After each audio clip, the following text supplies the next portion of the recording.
Olá a todos vocês que estão assistindo e a vocês que também vão assistir.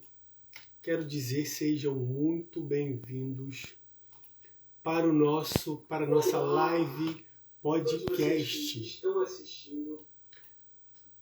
Hoje nós vamos falar sobre um tema muito importante. Hoje nós vamos falar sobre aquilo que nós tanto amamos.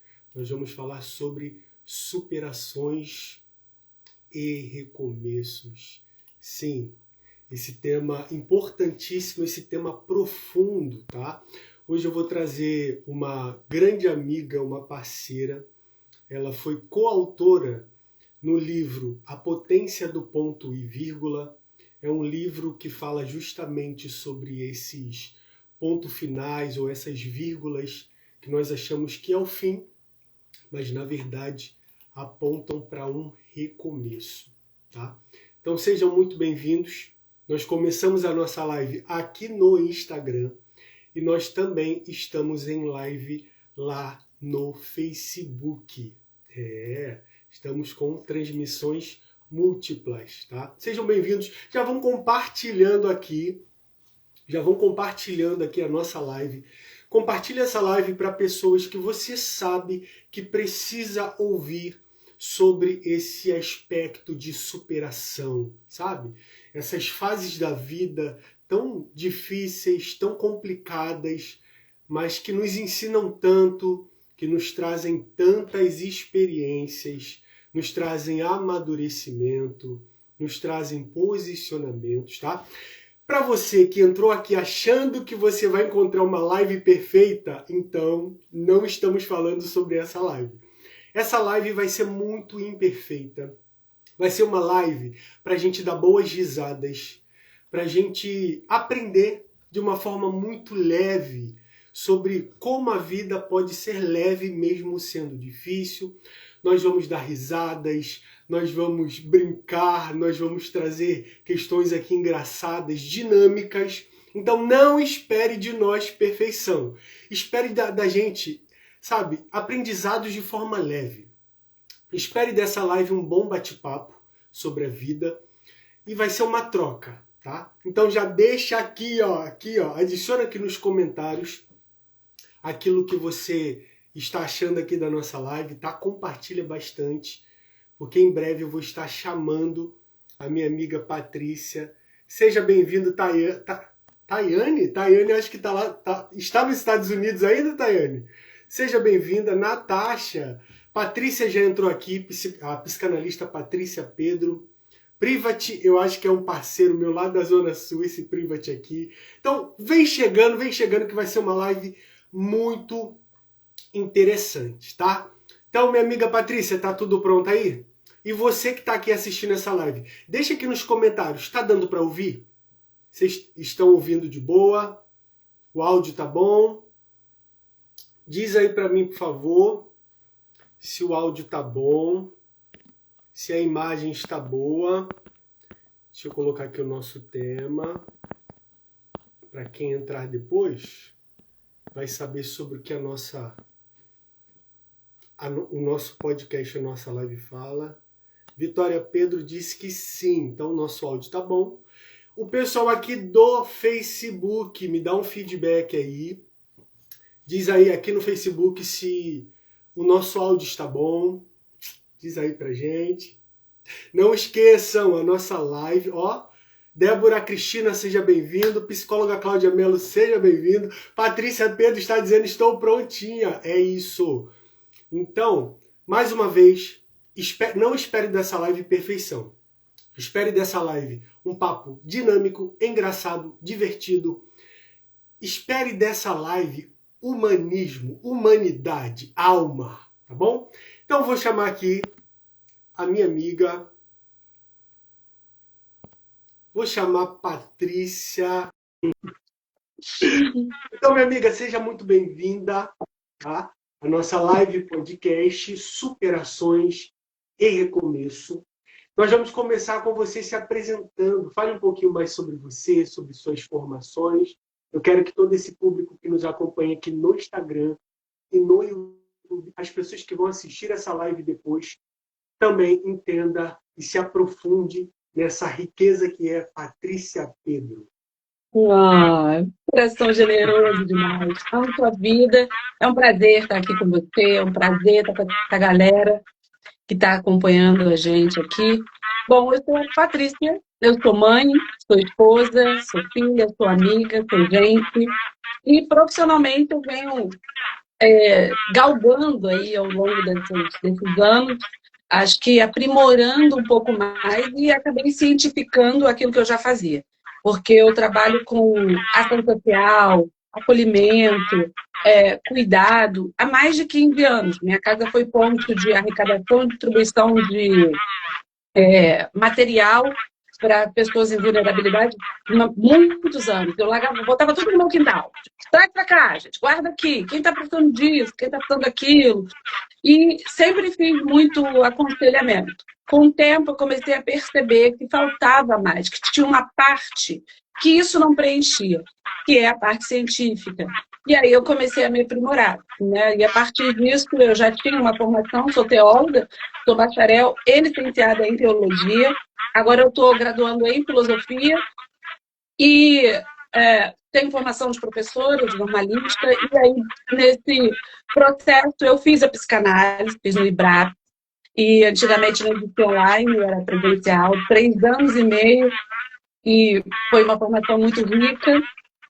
E depois eu fui fazendo pós-graduações, fiz pós-graduação em neurociência, em psicologia social, fiz também em psicanálise, e depois eu fiz o doutorado em psicanálise.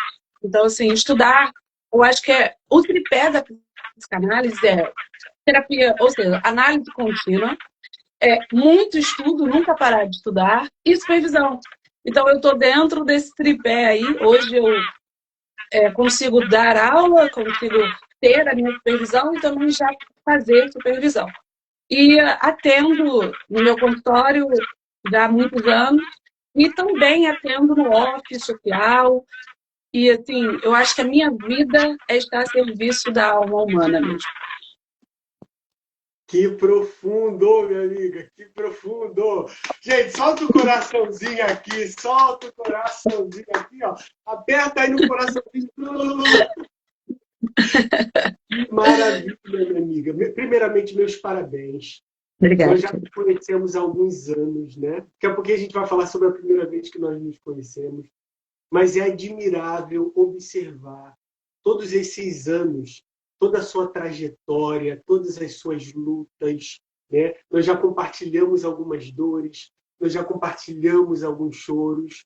Então, assim, eu quero te parabenizar porque, de fato, tudo que você citou até agora, só nesse início, já é o resumo desse podcast, Superações e Recomeços. Né? Quem sabe vem um livro aí sobre a sua história de superação e recomeço, porque as pessoas, quando vêm você falar sobre tudo isso, todas essas formações, elas não conseguem talvez ler entre linhas tudo o que você passou, enquanto você passava, né? todo o processo. Mas eu quero te parabenizar. E as pessoas que estão aqui nessa live e conhecem Patrícia Pedro, dá os parabéns para ela e solta aqui, ó, porque a gente sabe tudo que essa mulher guerreira, essa mulher de exemplo passou para chegar até aqui. Tá? Então, vamos dar bem-vindos aí para a galera que está entrando. Enquanto você falava, Vitória Pedro é a sua filha, né? É minha bebê. Vitória! Gente, sigam Vitória, ela tem um projeto de dança sensacional. Ela também é envolvida com projetos sociais. Mandei uma mensagem para você, Vitória, para ir um dos projetos. Sigam Legal. lá, é um projeto sensacional. Vou tentar agendar com ela para vir aqui no podcast Superações e Recomeços, para a gente falar um pouquinho sobre isso. Tá? Psicóloga Cláudia Mello entrou também. Débora Cristina, Silvânia Cássia, vamos lá, vamos lá, vamos lá. Lulu Silva, gostei desse nome, hein? É um apelido, né? Lulu Silva.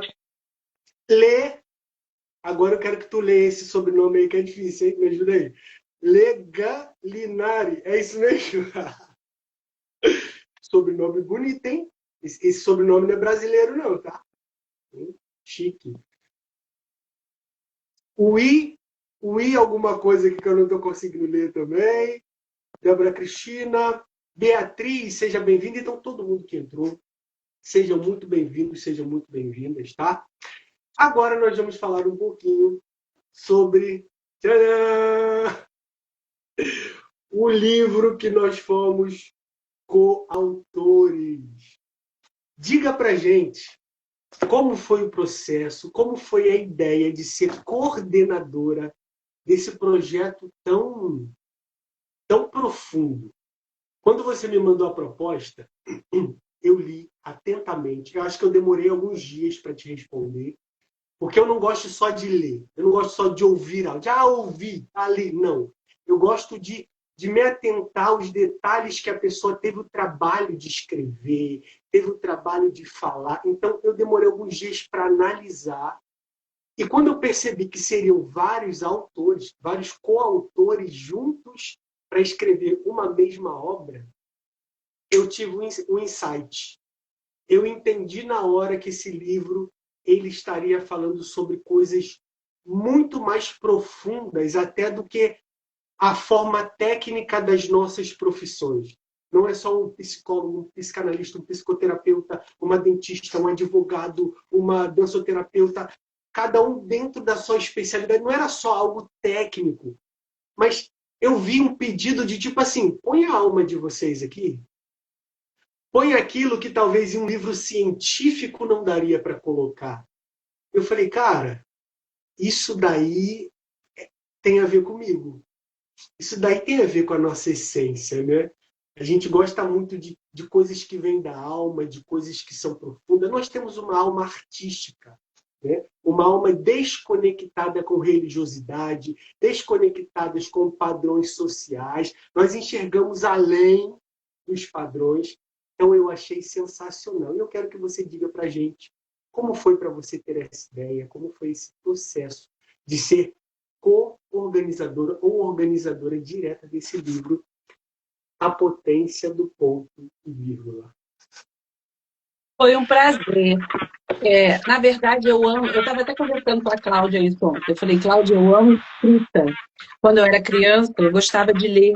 E não tinha tudo que tem de leitura agora. E eu contei para ela que a minha mãe, biológica, ela foi governanta numa casa. E esse patrão dela, ele tinha uma biblioteca imensa, imensa. E aí eu entrei naquela biblioteca, eu devia ter uns 6 aninhos. Então você imagina uma criança de 6 aninhos entrando numa sala, que é uma biblioteca imensa dele. Ele morava no Jardim Guanabara, ele era do consulado. Vou fechar a porta aqui, gente, tá fazendo barulho. Era do consulado, e aí ele tinha uma cadeira de balanço, ele me pegou assim, me botou na cadeirinha de balanço. Eu lembro que eu fiquei balançando, olhando para aqueles livros e falei, quantos livros? Aí ele eu falei, você já leu todos? Ele falou assim, já. Aí eu falei, nossa, muito legal. Ele falou assim, você? Aí eu falei, pra quê? Pra que você leu tudo isso? Ele, pra eu colocar tudo isso aqui e aqui. Aí, gente, eu olhei para aqueles livros imensos, aquelas prateleiras imensas, aquela quantidade diversa de livros.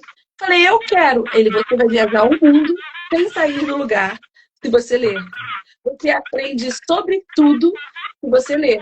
Daquele dia em diante, ele me deu um livrinho de colorir, de criança, assim, bem lúdico. E eu comecei a fingir que eu estava lendo aquele livro, contando aquelas histórias, e eu inventava, igual o Forrest Gump mesmo. E ficava contando aquelas histórias. E eu lembro que quando eu aprendi a ler, eu lia bula até. Eu juro, eu abria as coisas para ler. Eu até falei para a Cláudia, que eu falei uma vez para o meu irmão, sai daqui, posologia. E eu li a palavra e achei legal. Então, assim, eu sempre gostei de ler. E não existia essa... Eu era de uma família muito pobre, então a leitura era dos cadernos de escola, não tinha acesso a livros como a gente tem agora. Então, foi muito... Ali entrou dentro de mim, na minha alma mesmo, o desejo pela leitura. Eu nunca mais parei. Eu lembro que eu escrevia poesias. Então, e eu comecei a pensar, gente, todo mundo tem que ter direito a isso. Todas as pessoas, por mais que ela não tenha o poder aquisitivo para fazer um livro imenso, ela tem que participar, ela tem que escrever sobre ela, sobre o que ela pensa, sobre o que ela sente. E aí eu comecei a escrever, e depois, adulta, eu comecei a escrever os meus livros, e até que eu conheci a Márcia, um amigo me convidou para ser coautor no livro dela, pastor Davi Antunes, e aí eu fiz um devocional, e ela falou para mim que ela sentiu no espírito de me convidar para fazer uma antologia. E aí, quando ela me convidou, ela, Paty, eu quero que você faça uma antologia.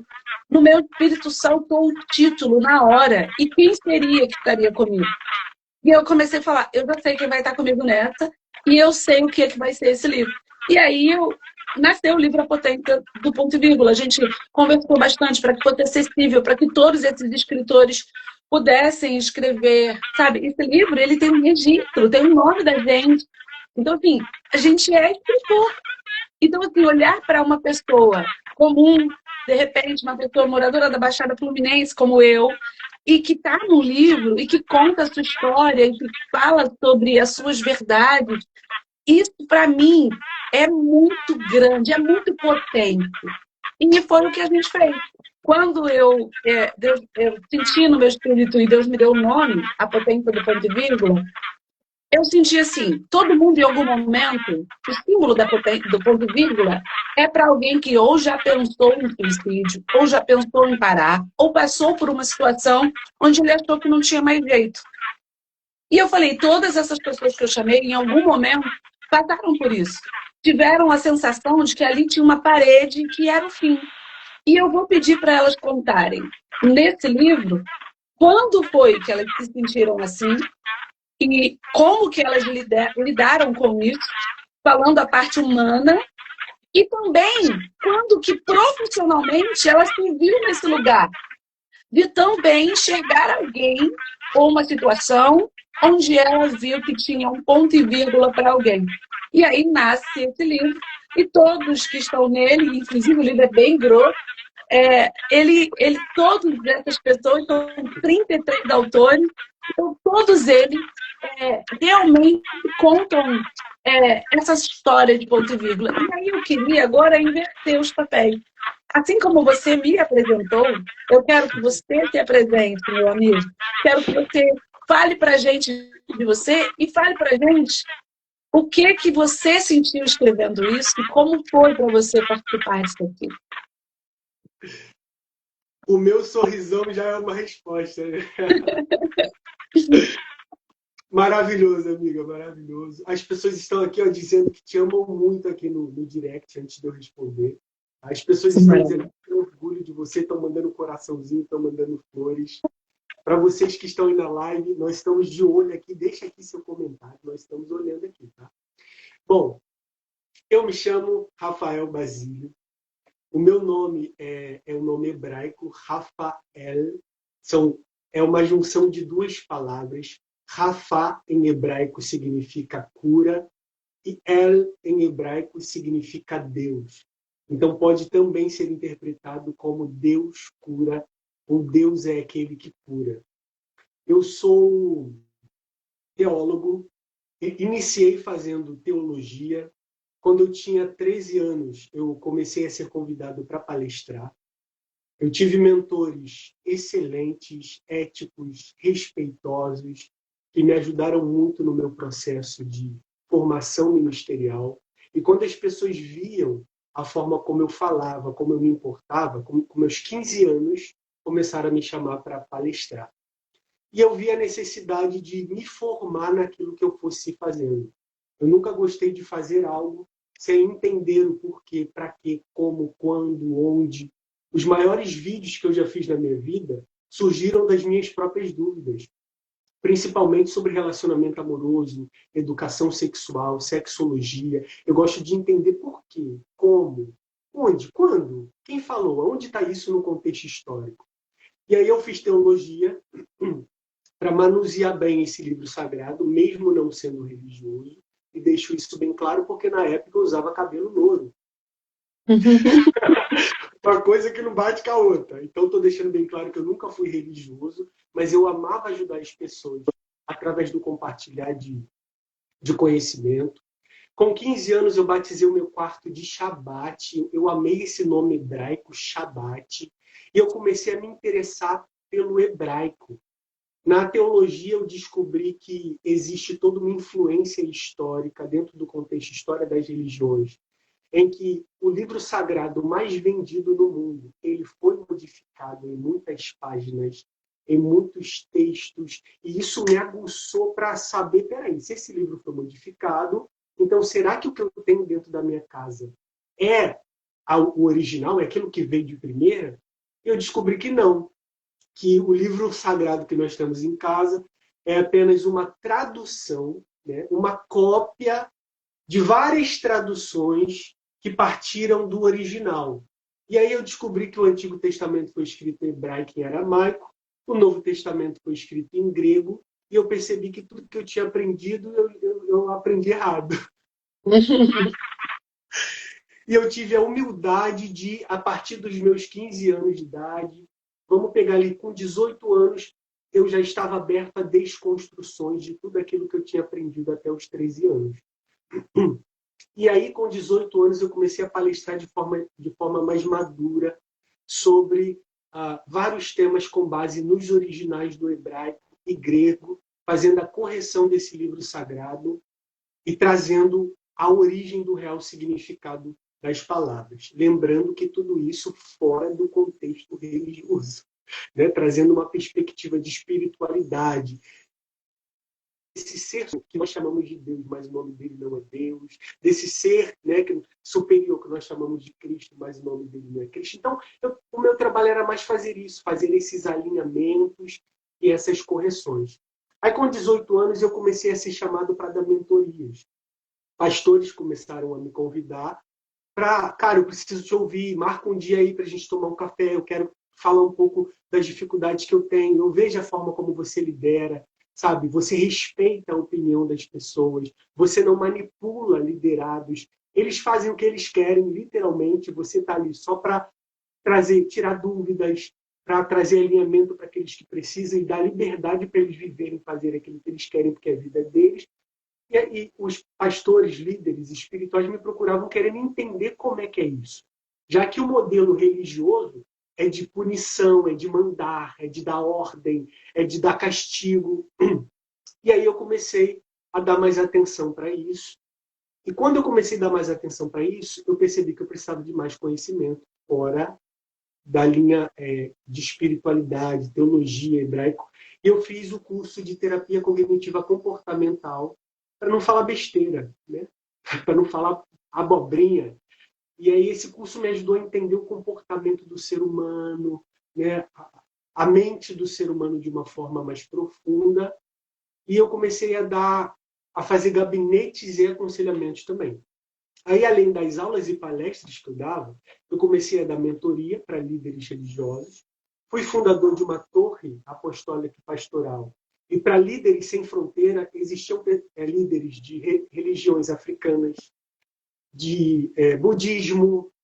Assim, nós reunimos vários líderes espirituais para falar sobre suicídio. Era uma torre contra o suicídio de líderes religiosos. E eu estava voltado a compreender a mente deles, ao processo de tudo que eles passavam. Eu percebia que a família dos líderes religiosos sofriam tanto quanto eles, porque você é obrigado erradamente a entrar nesse ciclo que não é seu, a se comportar de uma forma que não é... E aí eu comecei a dar esse auxílio. O último evento que nós fizemos, eu cheguei a levar um psicanalista para estar falando abertamente sobre isso com eles. E depois eu caí para dentro em gabinetes, né, que é o processo de acolhimento. Eu chegava a bater de terça a domingo, eu ficava às vezes de 9 da manhã até 10, 11 horas da noite, erradamente na época. Hoje eu não faço mais uma agenda maluca e não aconselho ninguém a fazer. Mas eu ficava de 9 da manhã até 10, 11 horas da noite no gabinete, vinha para casa e para estudar, para amanhã estar dando palestra em outro lugar. Aprendi muito com todos esses processos, com todos esses excessos, eu trouxe equilíbrio, né? Então, basicamente, esse sou eu. Em 2019, fui fundador de um projeto social no lixão de Jardim Gramacho, né? Não só eu, mas nós tínhamos uma equipe de quase 30 pessoas formadas também. Nós tínhamos uma contadora que era responsável, junto com uma administradora, das finanças do projeto. Eu nem uma linguagem bem aberta, nem me metia, nem me envolvia. Tinha pessoas capacitadas para fazer. Elas cuidavam do dinheiro, elas montavam planilha bonitinho, enviavam para todo mundo por e-mail, enviavam nos grupos. Era algo feito de forma muito transparente. E eu, por conhecer essas pessoas, saber da ética delas, eu deixava elas bem livres. Nós só fazíamos reuniões uma vez no mês para dar o entendimento centrado e cada um ficava livre para fluir da sua forma, da sua maneira. Então foi assim, um processo muito profundo. Uma das bases ficava na casa de uma senhora que tinha 70 e poucos anos. Aqui no meu Instagram, lá no finalzinho ainda tem uma foto da gente na casa dela, comemorando o primeiro aniversário dela de 70 e poucos anos. E também tínhamos uma base lá dentro do lixão, aonde lá não tinha nem caixa d'água no lugar onde nós tínhamos uma base. Não tinha... É difícil até de falar. Não tinha vaso sanitário. As crianças andavam nuas, sem poder beber água, sem poder tomar banho. E a SEDAI ficava do lado, jorrando água no rio, lá à vontade. Enfim. Então, todo esse processo forma esse ser em construção que sou eu. Que lindo, que lindo, meu amigo. Realmente é uma história de superação. Porque quando você fala de você fala da paixão e no caminho intervindo e cuidando. Eu não consigo ver e não isso ser exatamente o que o espiritual, o que o sagrado deixou para que nós fizéssemos. Porque o que faz a gente evoluir é isso, é a gente se conectar com o divino e com o sagrado. No caminho, viver essas ações, isso nos conecta direto, nos evolui, nos melhora, sabe, nos leva para outro nível mesmo, não de crescer fisicamente, mas da nossa alma quebrantada, a gente entender o propósito de existência, né? Então, parabéns. Agora as palmas são para você. Eu quero que todos aqui aplaudam você, aplaudam a sua existência, o seu propósito, a sua vida, a sua servidão. Porque é isso, a gente está a serviço. A gente serve, a gente foi limites, a gente também visão, mas a gente também tem que estar aqui para fazer as coisas acontecerem, para a gente entender esse sinérgico. Que é isso, é uma roda de vida, né? Então, a partir disso, você falou assim, Paty, receber o seu convite me deixou contrito, pensativo, reflexivo, e depois minha alma queimou, encheu. Como é que foi isso, amigo? Como é que foi você encher essa alma e escrever o seu capítulo nesse livro aqui?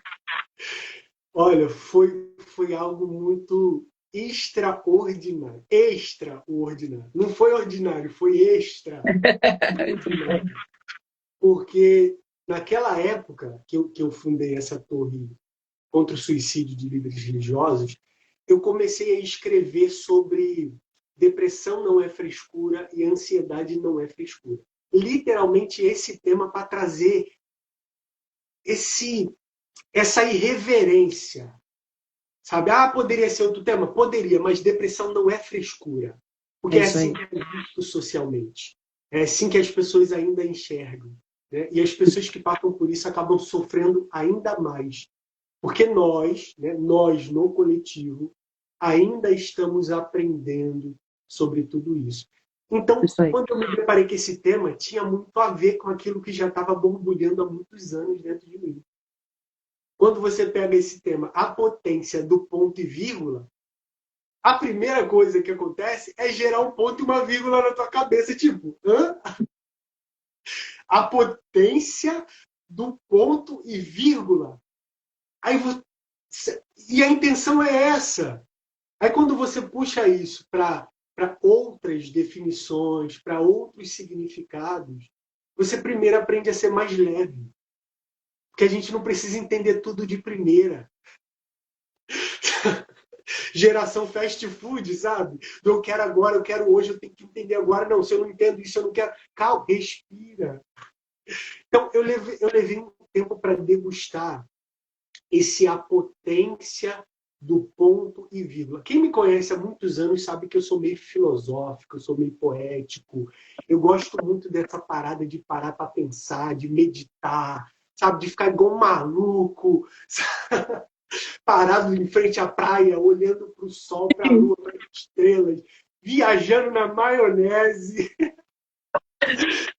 E quando eu recebi a proposta, eu entrei nesse. O que a gente pode chamar isso? Eu entrei nessa transmissão, não sei, nesse cara, a potência do ponto e vírgula. Aqui tem alguma coisa que, com essa lente do agora, do hoje, não dá para entender. A potência, a potência. Falei, cara, botaram potência no ponto e na vírgula. Porque, cara, não é só o ponto. Ah, vamos, um livro sobre. Eu estou falando exatamente como eu viajei. E eu sou. Quem me conhece sabe que eu sou muito claro, sou muito realista. Para você que não me conhece, vai se acostumando, tá? Poderia ser só o ponto e vírgula. Tá tudo bem, mas não. A potência. Falei, caraca, que ponto e vírgula importante, cara. Esse ponto e vírgula não é um que tu pega a caneta e você. Não, é a potência do ponto e vírgula. Eu falei, cara, será que os pontos e vírgulas que existem na minha vida, que eu passei, será que também não existe toda uma potencialização nisso aí? Será que não tem como, sabe, extrair toda uma potência desse ponto e dessa vírgula? Eu falei, cara, eu preciso aceitar esse convite. Aí a segunda crise foi. A mente começou a barulhar. A mente começou. Cara, pensa numa pessoa que. A minha mente ficou aqui, ó. Muito bom. Começou a vir muita coisa, muita coisa, muita coisa. Eu falei, calma. Nós que estudamos a área da psique também precisamos, né? Tem aqui, Basílio, opa, conta de 1 até 3, 1, 2, 3. As pessoas acham que nós somos perfeitos, que nós sabemos de tudo. Não, nós também estamos aprendendo. E eu precisei me puxar um pouquinho, respirar um pouquinho, abrir um bloco de notas e comecei a escrever. Mas olha, eu escrevi tanto, eu falei, boa sorte para quem for corrigir. Boa, boa sorte para quem for analisar. E aí eu escolhi duas coisas que me definem. Vou dar um spoiler sem falar o que é. Eu escolhi duas coisas que quem me conhece sabe que eu passei a vida inteira falando sobre isso. Ó, essa daqui é a minha página. É a página, começa na página de número 167. E eu escolhi começar falando sobre aquilo que as pessoas mais enxergam, mais vê. O Rafael Basílio fora da caixinha. O Rafael Basílio poético. E eu trouxe todo um contexto sobre ponto e vírgula, dando uma profundidade sobre a existência do ser humano, sobre as fases da vida, sobre os processos que a gente para, né? Dando todo um significado, assim como todos os outros coautores. Mas eu quis trazer esse lado poético. As pessoas, quando olham o meu feed, vê cada postagem, vê que tem muita frase ali de muito duplo sentido, muita frase poética que não dá para levar no literal. Mas o meu público já consegue parar para ter duas leituras, duas visões.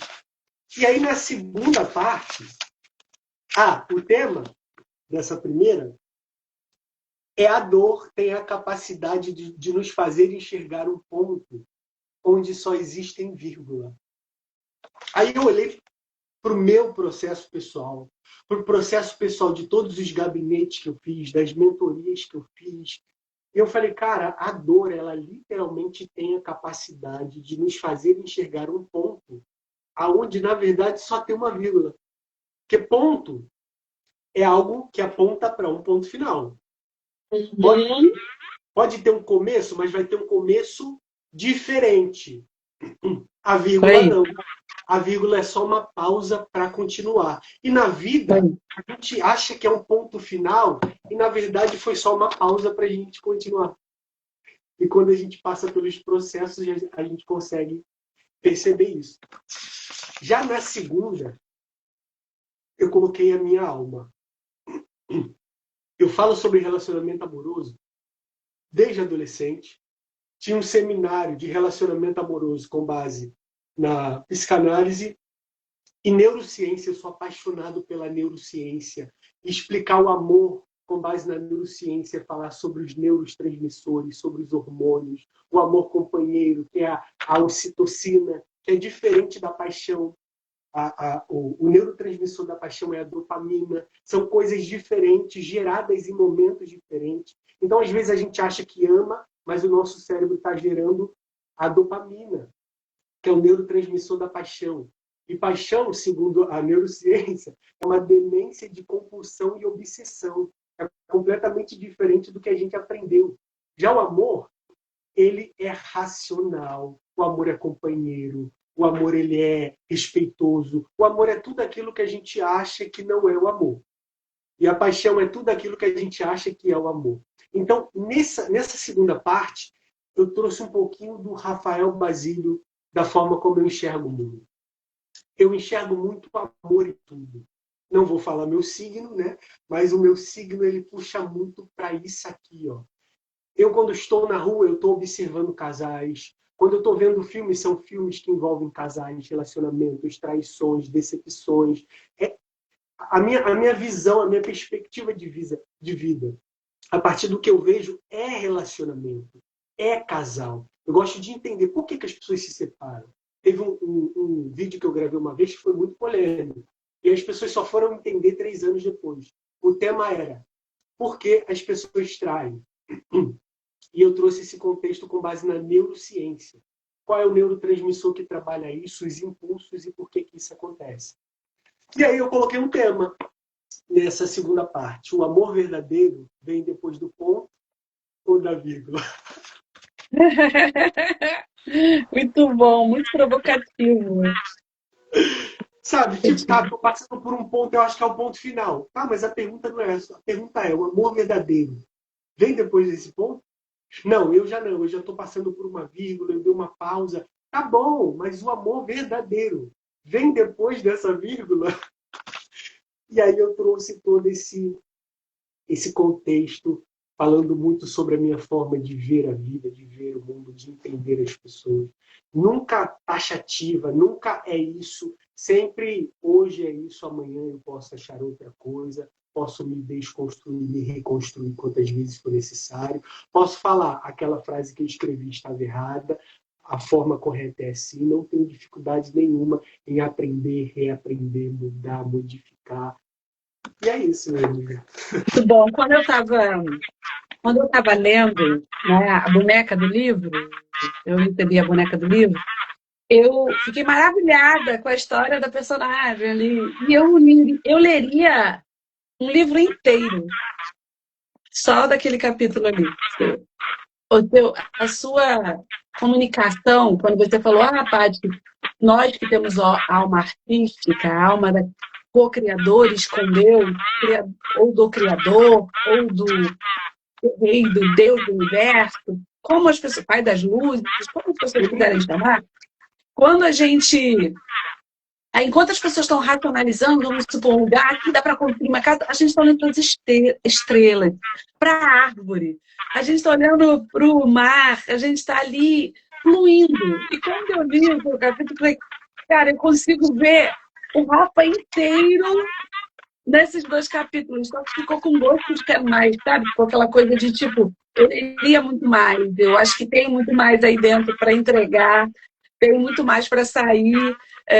E eu acho que esse livro ele traz essa oportunidade da gente começar a acreditar na potência que a gente carrega na escrita, em colocar a comunicação da escrita para fora, o tesouro que a gente tem.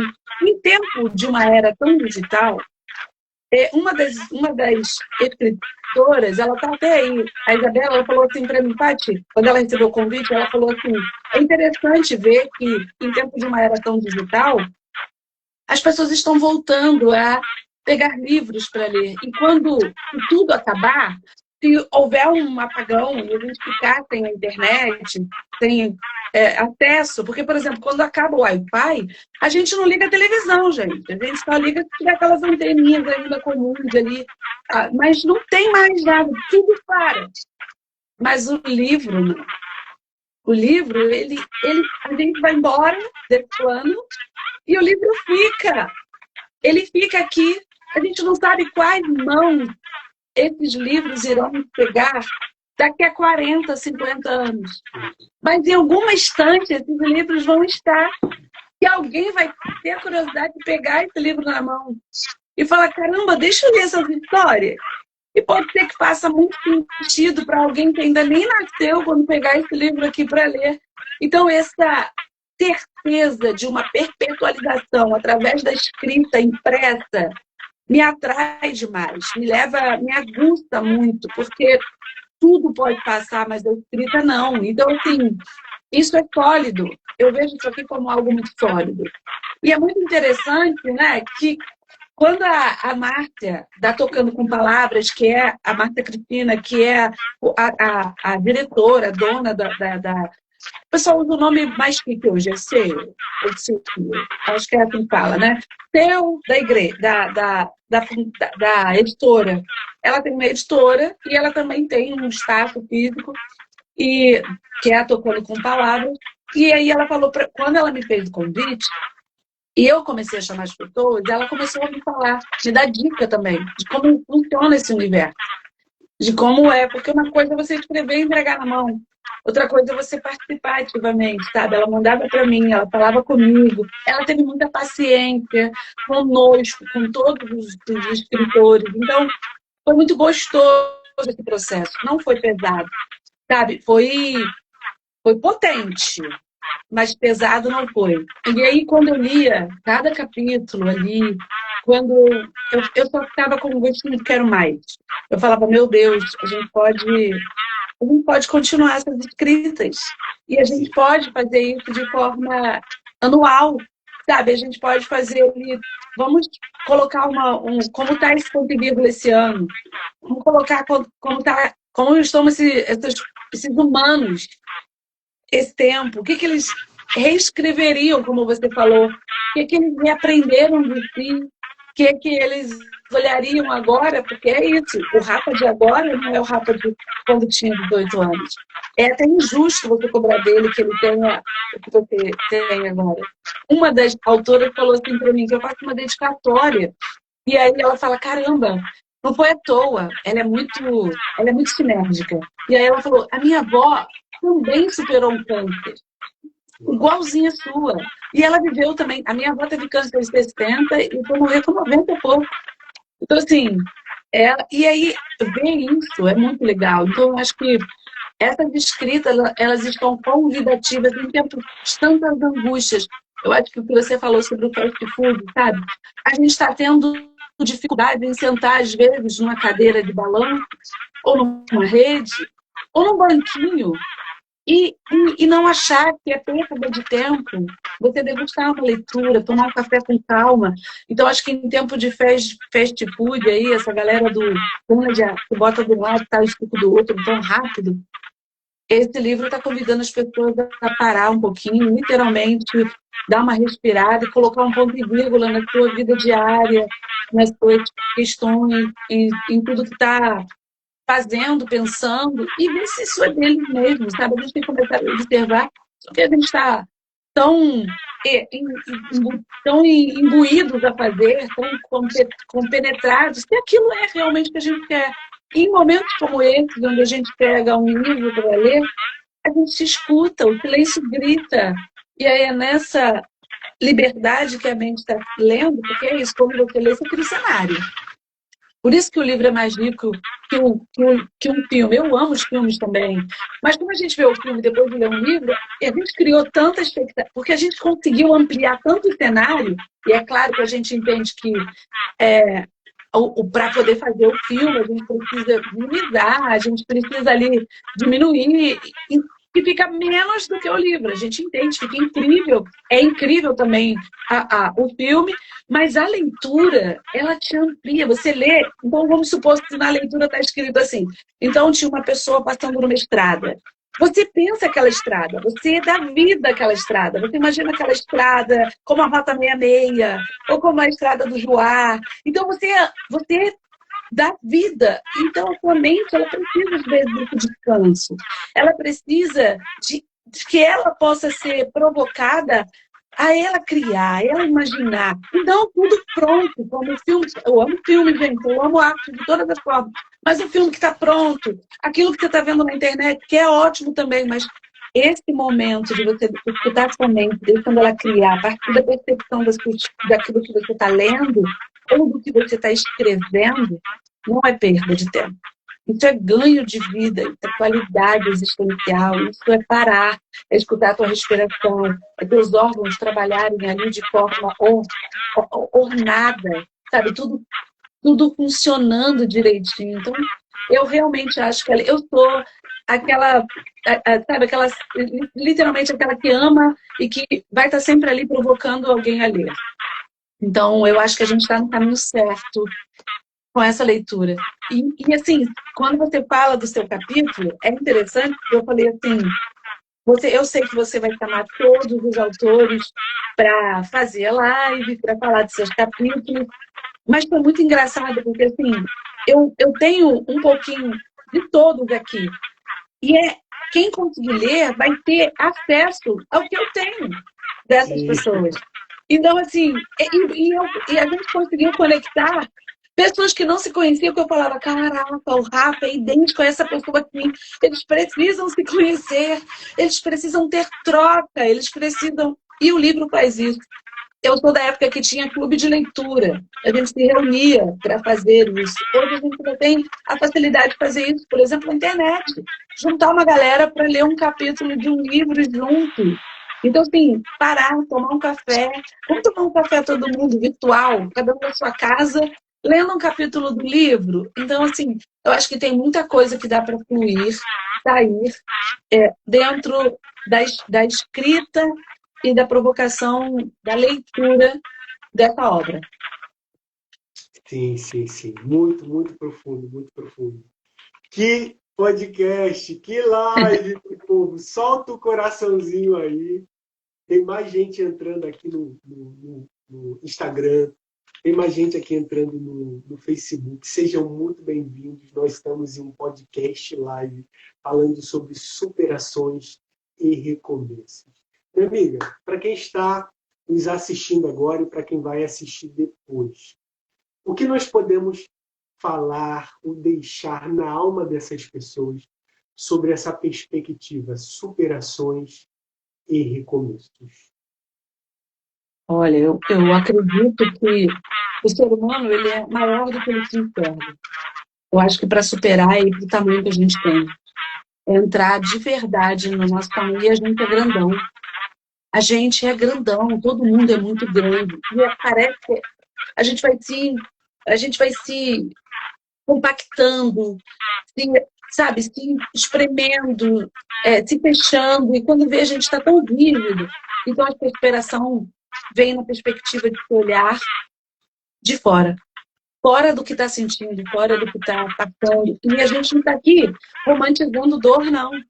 Dor é para ser sentida, é para ser nominada, é para ser passada, é para se verbalizar, é para se cuidar, para dar atenção, mas é para se curar.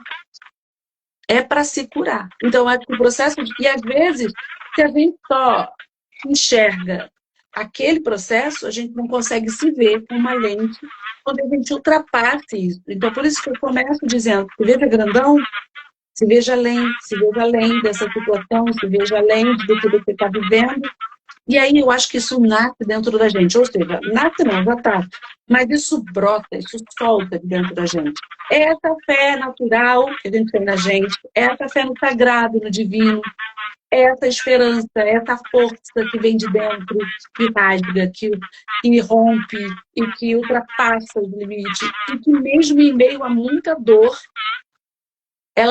ela consegue entender. Olha, eu vou dar um exemplo do que eu acho que teve superação, apesar de todos os exemplos que estão aqui, para mim, são muito significativos. A minha sobrinha está nesse livro, o nome dela é Natália. E eu a convidei e falei, Tatá, eu queria que você entrasse nesse livro.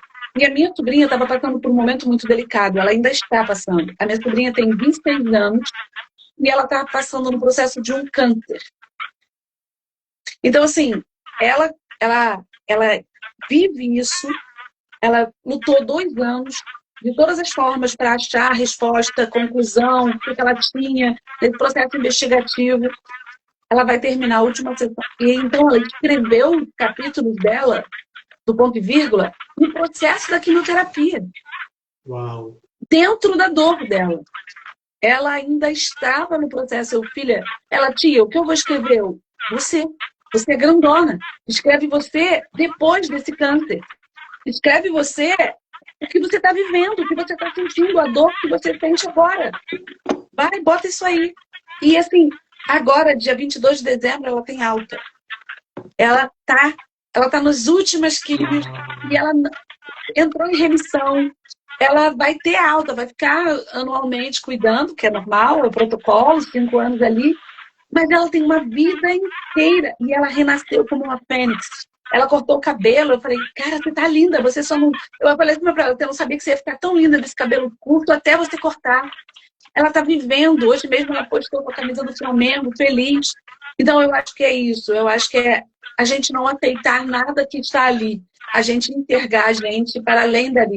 Tati, mas e se o resultado fosse o contrário? Suponhamos que o resultado fosse também de findar, de acabar alguma coisa, da pessoa falecer, dela cumprir o propósito dela aqui. Eu tenho uma frase que eu gosto muito, e eu acho que ela é muito complexa. Nem todo mundo entende, está tudo bem. Eu acho que quando acaba aqui, a gente viveu o que a gente tinha para viver aqui. Mas a gente tem uma eternidade para viver, tudo que a gente tem na eternidade. Para quem fica, fica a dor do luto. E aí, essas pessoas sofrem. Mas para quem foi, também tem um lugar de uma coisa grandona, de um tamanho grandão que ela vai entrar também. Então, é óbvio que eu não estou aqui romantizando, porque às vezes acontece, mas até o último momento a gente está aqui. Então, é aqui que a gente tem que lutar para que as coisas aconteçam aqui, enquanto a gente está aqui. Então, quero que as pessoas que estão ouvindo isso entendam que superação, se você me falasse, Rafinha, há 20 anos atrás, que eu estaria aqui agora, eu ia rir de você. Eu ia falar, Rafa, tu tá delirando, tu tá viajando na maionese, na batatinha. Impossível! Impossível! E aí, então, às vezes, a gente precisa se ver grandona, sonhar. Então, eu acho que o que eu quero deixar é sonhe. Sonhe mesmo, sonhe para as pessoas falarem assim, cara, aquela pessoa ali viaja na maionese, ela viaja na batatinha. Sabe, tipo, caraca, eu não consigo entender o Rafa, ele é muito doido. Tipo assim, ele tá sempre à frente, ele fala umas coisas que eu não entendo. É isso, é estar nesse lugar. Então, eu acho que isso aqui eleva a gente. Inspiração para mim é acreditar no que a gente não viu, é entender que a gente é capaz de passar pelo que a gente tiver que passar e ainda existir. Uau, uau! Cadê as palminhas de vocês aqui, meu povo? Que coisa profunda! Nós temos pessoas de vários estados do Brasil. Alguns amigos entraram aqui da Bahia, não, de Recife, mas na verdade hoje eles estão na Bahia. Entraram lá de Espírito Santo também. Tem bastante gente aqui do Rio de Janeiro. Dá uma olhadinha aí, vê se você tem alguém conhecido aí para mandar um beijo, mandar um abraço. A galera tá mandando aqui, ó, dizendo que tá com orgulho de você, várias palmas, coraçãozinho. A Isabela, uma das escritoras, está aí. A Débora Cristina também. A Dani botou, te amo, pai. Eu também te amo, Dani. Você é incrível. É uma mulher incrível, forte pra caramba, essa garota. Silvânia, minha madrasta. Beijo, meu amor. Você é linda. Ela botou que eu sou muito... Ai, gente, vocês que são. Vocês são grandões. A partir de agora, todo mundo se olha no espelho e fala, eu sou grandão, eu vou pro tamanho que eu sou. Todos os dias exercício. Não é não, amigo? Com certeza, com certeza.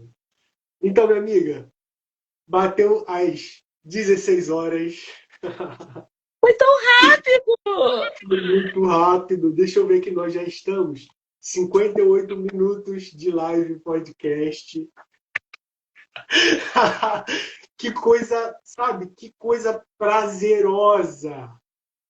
Que assunto, que papo humano, alma, um papo, sabe? De gente da gente, papo de humanos, sabe? Foi muito bom falar um pouquinho com você, aprender um pouco mais sobre os seus processos, sobre a sua visão, sobre o seu entendimento. Essa vai ser só uma das lives que nós vamos fazer. Tá? Muito obrigado por ter tirado um tempinho aí para falar com o meu público, para falar com o seu público e para divulgar o nosso livro. Fala um pouquinho do lançamento oficial do livro.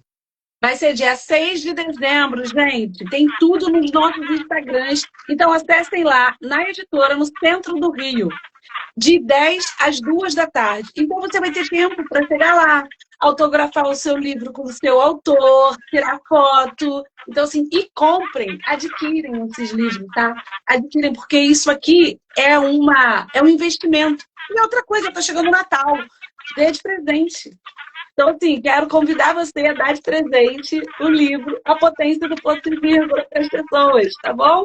E eu quero deixar um beijo para cada autor, para Adriana, para Cris, para Andréia, para Kátia, para Cleide, para Clóvis, para Daniele, para Dani, para Débora, para outra Débora Blanco, para Edmara, para Fabiana, para Fernanda Castro, para Fernanda Marinho, para Irene, para Isabela, para o João, para Crystal, para Laísa, para Luana, para Márcia, para o Mauro, para Natália, para o Rafael, meu amor, para Renata, para o Renato, para Rosângela, para Rose, para Thaís, para o Tiago, para Valéria e para Vanessa. Uhul! Parabéns. São os autores desse livro, galera! Só gente potente. Adquiram. É isso. Foi um prazer.